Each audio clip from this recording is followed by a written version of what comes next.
Hi, welcome to Construction Update. These are the top 10 stories contractors are reading this week. My name is Larry Stewart. I'm with ForConstructionPros.com.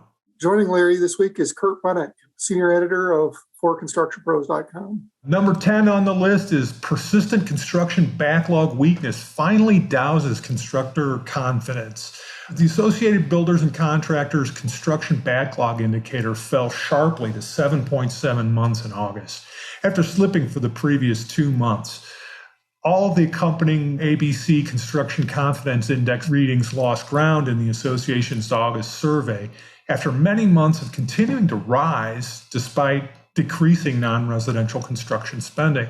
So the confidence index remains above 50, so it's still in growth territory, and contractors collectively expect sales, staffing, and margins to rise over the next 6 months.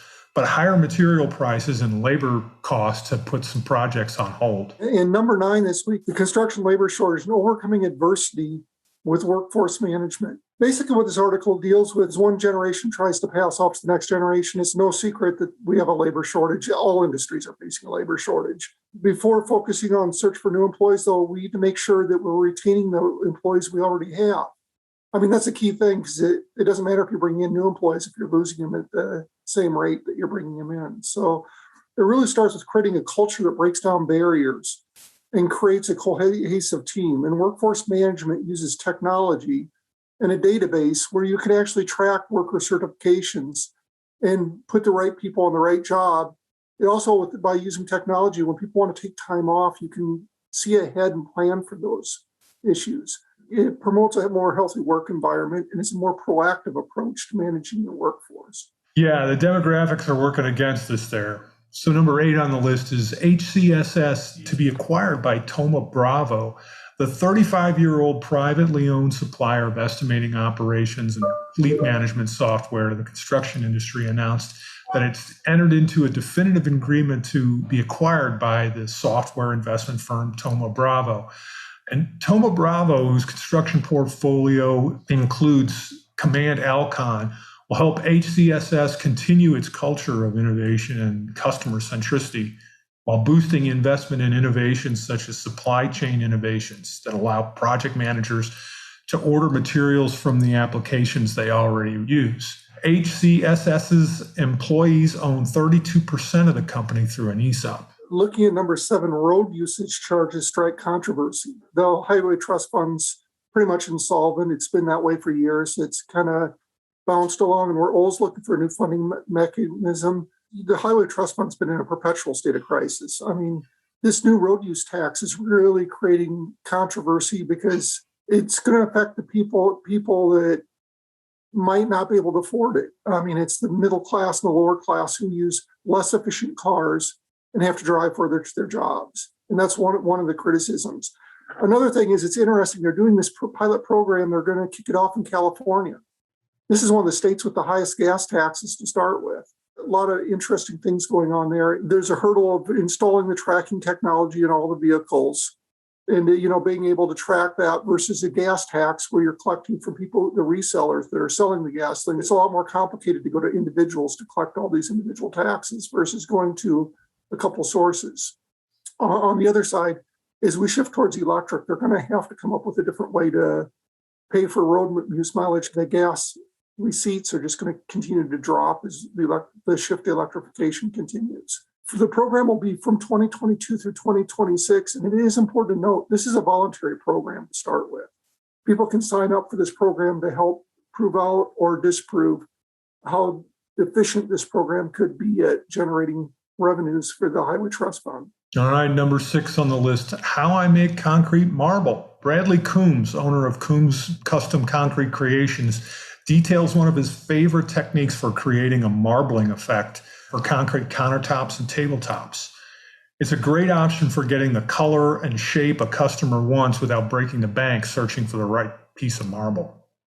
That's what I was wondering about, because marble is really popular, but it's very expensive. So this is an alternative to using a marble. His point was, even if you can afford it, it's really hard to find just the right thing if you're trying to match a color scheme or you need a certain shape or something like that. With concrete, you can do anything you want with it. Number 5, I find fascinating. It's a study that examines why construction workers have a high rate of suicide. This is a real problem in our industry, and until I started looking at the article, I didn't realize how big a problem this really is. I mean, slightly more than 53 suicides per 100,000 workers.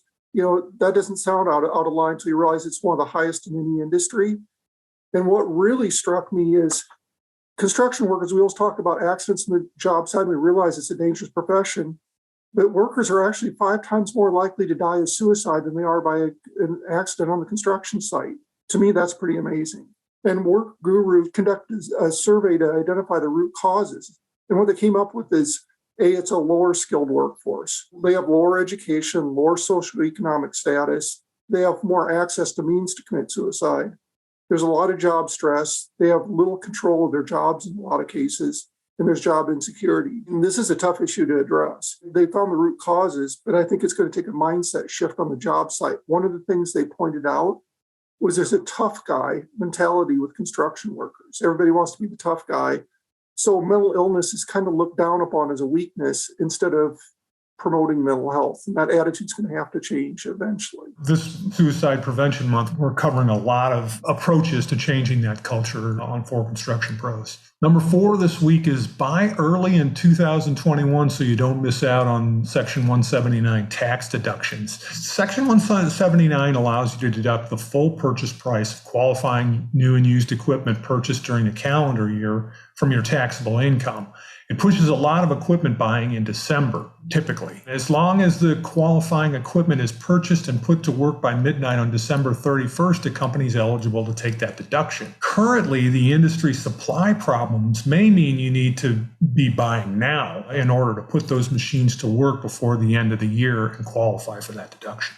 In the latest issue of Equipment Today, Gary Bartecki did a very good job of summarizing. There's a lot of changes to the deductions that you're going to need to be aware of moving forward. And this is a Gary Bartecki piece as well. Then number 3 is OSHA has taken further steps to combat hazards of extreme heat exposure. This is an issue that comes up a lot, but OSHA is getting involved. So we really need to sit up and pay attention if you're a contractor or you're a manager, because OSHA is expanding its efforts to address heat exposure. Heat illness is preventable, and OSHA feels like this topic is underreported. As bad as the numbers are, they say they're actually worse. It's just that people aren't reporting. And the numbers are basically 43 workers died in 2019 and over 2,400 suffered serious side effects. And OSHA is going to respond by implementing enforcing additional enforcement initiatives, and they're forming a national advisory committee, which will eventually lead to a federal heat standard. So like all things OSHA, we should probably be paying attention to what's going on with this. Yeah, big changes could come from that effort. Next on the list, will construction workers need a COVID vaccine? Conjecture about contractors on federally supported construction projects administered by states is already challenging the administration's call well before OSHA has issued the details in this emergency temporary standard. Risk management professionals say yes, they will be regulated under this temporary standard. But whatever the details, this order will almost invariably be challenged by the courts. When we're going to be under regulation with this rule sort of is something that everybody needs to be watching out for. There are several resources For Construction Pros right now that are offering suggestions on what you can do to start preparing for the push to get more people vaccinated.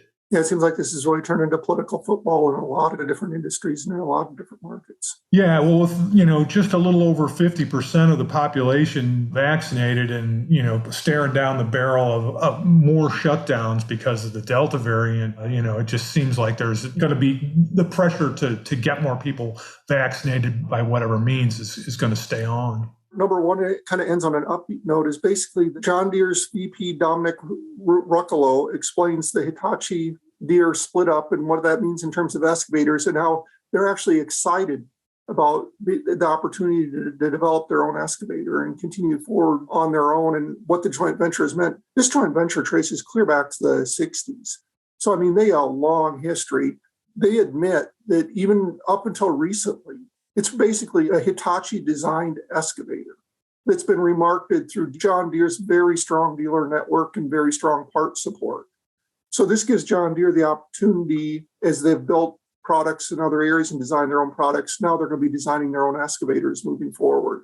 And it's a very, very good piece that Wayne Grayson, editorial director, has interviewed the John Deere VP, and he does a very good job of explaining the whole situation and what they're looking at moving forward. Yeah, Deere did this very recently with its articulated trucks in their previous joint venture with Bell. They're asserting their engineering expertise in these important product lines. And that's our list for the week. Thanks so much, Kurt.